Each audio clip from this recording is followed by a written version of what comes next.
Dan il-jum huwa għalija jum sabiħ u għan-nisa Maltin huwa jum storiku.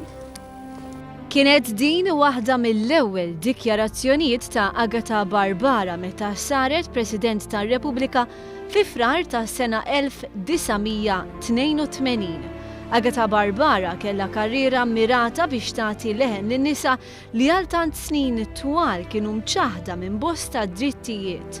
Fost oħrajn mara lanqas kienet eligibbli tivvota. Il-ħatra ta' mara fil-kariga ta' President tar-Repubblika bidlet il-perċezzjoni dwar l-abilitajiet tan-nisa. Iċ-ċerimonja tal-lum turi kemm tbidlet din il-mentalità matul żmien hekk qasir ta' 40 sena. Grazzi għal moviment tal-ħaddiema, in-nisa mhux biss kisbu il-vot imma bdew jistgħu jitilgħu fil-Parlament. Ix-xorti messet lili li sirt l-ewwel mara Maltija membru parlamentari fl-1947. Kont ukoll l-ewwel mara Maltija li nħatret Ministru.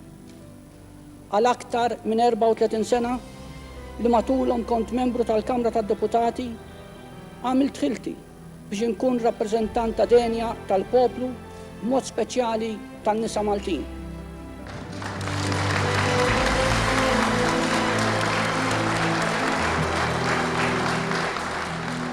Iżda kellhom jgħaddu 32 sena biex ikun hemm ħatra oħra simili.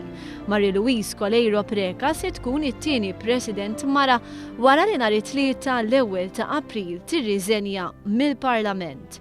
Fl-istess jum il-Parlament jivvota biex jaħtar lil Coleiro Preca bħala President tar-Repubblika.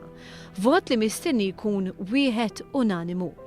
3 jiem wara nhar il-ġimgħa 4 ta' April, Marie-Louise Coleiro Preca tieħu l-ġurament tagħha bħala President tar-Repubblika biex dak il-jum jibqa' markat bħala jum importanti ieħor fl-istorja għan-nisa Maltin.